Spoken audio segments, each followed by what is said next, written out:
If you think info is dead, why do you think Hormozi is doing 8 figures per month from it? Info isn't dead. It's been monopolized and dying. This isn't fear-mongering. Do you not feel the squeeze? Margins are compressing, coaching businesses are shutting down, and you think starting a personal brand and uploading 10 times a day will solve the issue. A personal brand is just a temporary band-aid to a much deeper problem. This is also one of the reasons I'm pivoting away from a 100k per month outbound coaching business. So here's what we will cover in this video. Firstly, the 3 real reasons info and coaching is dying, not what everyone else is saying. Second, how Hormozi monopolized info and what you can learn from him. And lastly, the 4 levers you can pull right now in order to compete, ranked from medium leverage to the highest leverage. Let's dive in. Before we talk about why info and coaching is dying, we need to understand how market sophistication works. Alright? Now, market sophistication and offer sophistication are always directly correlated. Right? Have you seen this curve before? This is the product life cycle curve. Basically, there are 4 phases in the market. There's the introduction phase, there's the growth phase, followed by maturity and decline. Alright? The y-axis is revenue, the x-axis is time. You know, many years ago, you can literally say, I teach Facebook ads, full stop, and you will get clients. You don't even need a creative way to call your unique mechanism. You don't even need to promise results. So why is that? Because offer sophistication is directly tied to how competitive the market is. The more competitive the market, the more sophisticated the offer needs to be. Let me prove it to you with a thought experiment. Imagine we remove all the Facebook ads agencies in the world right now, except your agency. Basically, you are the only one in the entire world offering Facebook ads as a service. Do you think you still need to position your offer as, oh, I'm a Facebook ads agency, or I work with chiropractors, helping them deliver 30 appointments in 30 days using a unique acquisition system, or we work for free until you get your money back? The answer is no. You can just say, I sell Facebook ads, and you will get customers, right? So one thing Hormozi didn't teach in 100M offers is your offer always have to be directly correlated to how sophisticated the market is. So let's walk through the 4 phases of the PLC curve, starting with intro, right? Where you can just say, oh, I teach Facebook ads and you'll get clients. And then we go into the growth phase, right? That's when people typically start to specialize via industries, right? So instead of saying, I teach Facebook ads, we can say, I help chiropractors grow with Facebook ads, right? And notice the mechanisms as well. It's DIY, DIY. That means you can make a lot of money with very little to no effort in delivery. Okay, that's why it's so scalable. And then we go into the maturity phase, when things start to become even more sophisticated. In order for people to compete, they cannot just narrow down by audience, right? They need to find other ways to specialize, like promising more specific results, in this case, 30 leads per month. And then instead of just saying it's Facebook ads, they need to come up with creative ways to name the unique mechanism. In this case, we call it a paid acquisition system, all right? And also notice the deliverables. People go from DIY to DWY, okay? And then finally, the decline phase. This is where I think the info and coaching is going into right now, right? Where you are seeing maximum sophistication, okay? So instead of promising leads, now you go one step up the sales process, which is appointments. And you can even see now there are even offers promising guaranteed close deals. All right. So just know that as industries sophisticate, the promises naturally become more aggressive. There are also risk remover claims like this, for example, without relying on referrals, right? And then the unique mechanism. And then there's also a promised outcome within a set time frame. This is the risk reversal piece of the offer. Right, for example, we get these results in 30 days or we work for free. And this isn't a bug, it's a feature of capitalism. The market will always move towards more efficiency until it reaches a point of equilibrium, right? At this point of the market, there is maximum arbitrage because the market is not efficient yet. And the magnitude of the arbitrage is your pricing power. Okay, this is why you can literally just sell a course and you can still get paid 10k for it. Nowadays, you need to add on a bunch of deliverables and guarantee in order to promise a set outcome. Now, and if you notice, as markets sophisticate towards this direction, right, there are 4 main things that are occurring. There's an increase in specificity or specialization, right? There's an increase in outcome promised. There's an increase in deliverables because from DIY to DWY to nowadays, DFY.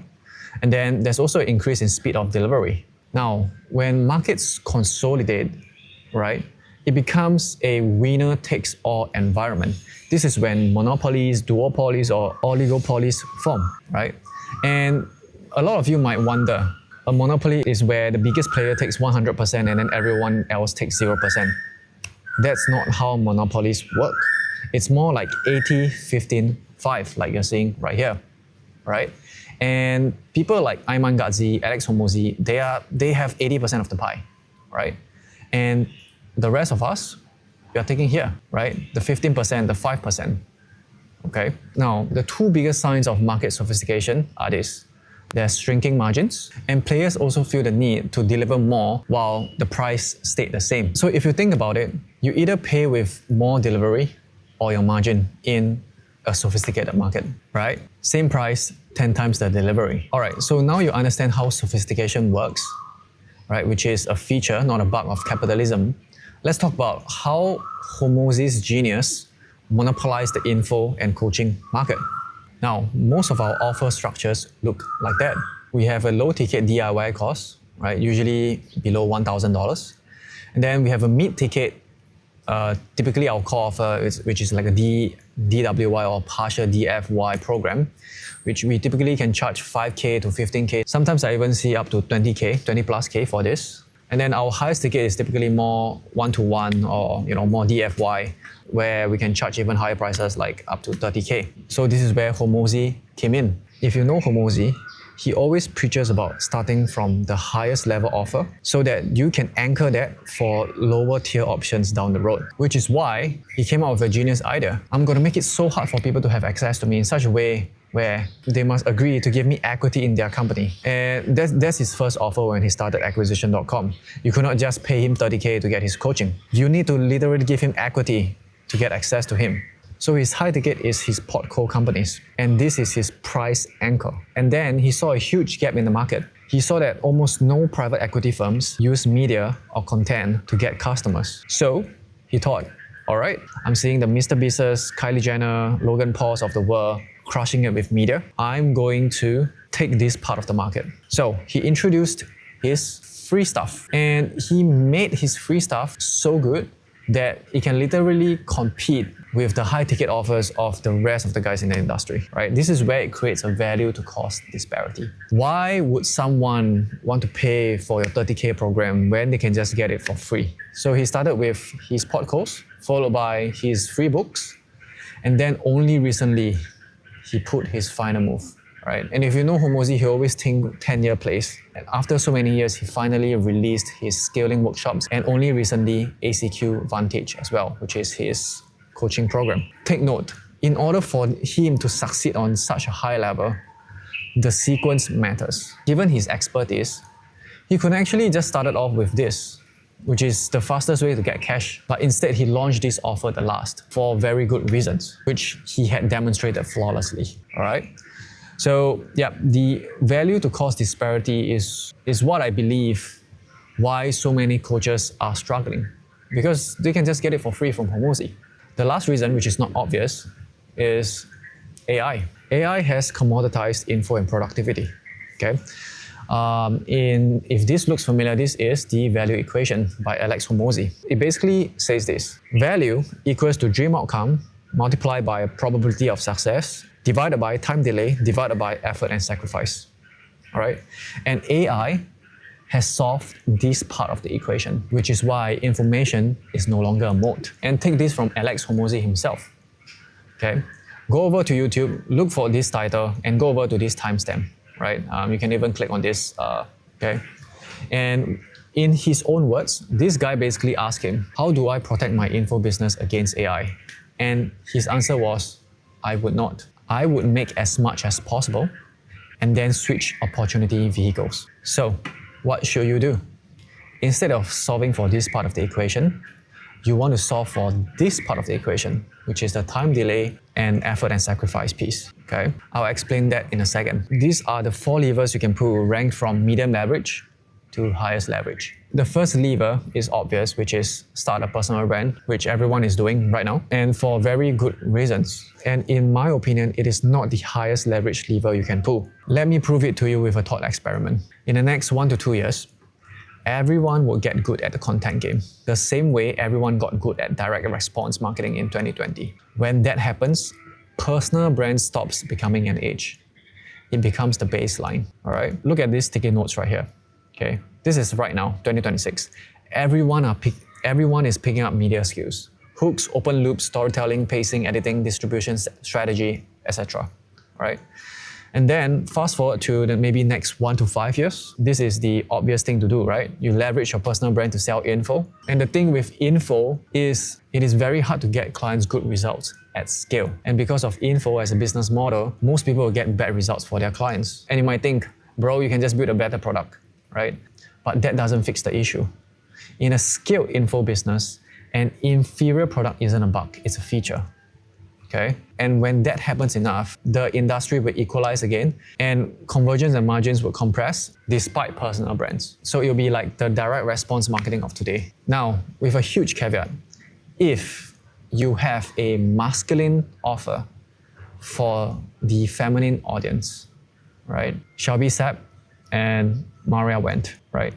Both of them are printing, okay? She did millions of dollars in a month in January this year. Maria Wendt, she also just did $1 million per month. And take note, at very high margins, all right? The guys in the info space, right? Some of them might be doing 1 million per month, but what are their margins? Probably much lower than these girls right here. So if this is you, you need to triple down right now because this arbitrage will close fast. Spend more on ads and hire more salespeople. Why are making money offers performing so well in the feminine market, not in the masculine market? And the opposite is true as well. Feminine offers are performing well in the masculine market as well, which I will split into 2 categories, which is few less negative emotions or few more positive emotions, right?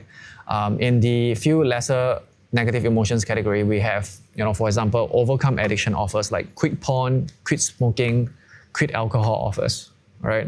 And then we also have the few more positive emotions offers, which is to help people find meaning and fulfillment. For example, hypnosis offers. So why is this happening, right? I want to introduce you to the Maslow hierarchy of needs, okay? Now, this is the higher leverage play other than personal branding, right? 1 tier up. If you want to stay in info, you need to move away from the money-making niche and solve non-money-making needs because AI is going to commoditize productivity and the make money online niche will reach equilibrium fast. The arbitrage will close and become slimmer and slimmer, which is why margins compress. Instead, what I think will thrive in the next 10 years and will never be replaced by AI would be what I call the wholeness economy, right? People would pay for connection, and connection will never be replaced by AI, right? You want to solve for these needs, okay? Which is good news for the creatives, the heart-centered entrepreneurs, the artists, the musicians, the therapists, okay? Offer examples. Quit addictions like alcohol, porn, hypnosis offers, retreats, communities, right? And even Alex Hormozi himself is considering meditation because this guy, he's maxed out on these 2 layers. He's so good on these 2 layers, but he struggled to find meaning, joy, and fulfillment, right? You can just look this up on YouTube and you see him expressing this himself. And if you know Alex, he will only do things for practical reasons, right? And the non-money making needs can typically be associated with woo-woo or illogical or too emotional, things like that, right? But I think that will not be the case 10 years from now. People are trying to solve for deeper needs and there is a massive arbitrage opportunity in the market. But what if you are an emotionless mechanical robot, right? Then I don't think you should get into this, right? You should double down on your strengths, okay? So what should you do? Like I said, you should solve for this part of the value equation, which is execution. When information is a commodity, execution becomes infinitely valuable, right? When you can bring this down to near zero, the value equation will reach infinity. So this is good news for our bros that are not in touch with their feelings, right? I'm kidding. Which is, if you don't mind pivoting away from info, you need to do that, which is pick a better vehicle that has higher leverage. So there are 5 business models. There's info, There's online services, offline services, physical products, and software. So let's run through each one. Info, data, commoditized by AI. Offline services, great business model, but it's location dependent, requires capital to scale multiple locations, and you probably don't want to be tied to a physical location. Physical products requires upfront capital to scale, higher risk for beginners. Software takes time to find product market fit, lower LTV if you're selling low ticket SaaS, and AI risk, which brings us down to the one best option, in my biased opinion, that is online services, aka the agency business model. All right? And even the biggest funds are pushing for AI native agencies, right? Traditionally, agencies are not a great business model because it requires labor to scale, okay? But with the introduction of AI, that is no longer the case, right? You get to sell high ticket services with software-like margins because of AI, right? You can look up Y Combinator's website for this, which is why you can see the biggest names in our industries are reverting back to the agency business model. Charlie Morgan, Ravi Abuvala, and Cole Gordon also recently launched his TFY offer, okay? So, which brings us to the last lever, which is, in my opinion, the highest leverage, which is do all of the above, right? But in this order, okay? Firstly, I would pick a better vehicle that AI couldn't disrupt, in this case, the agency business model.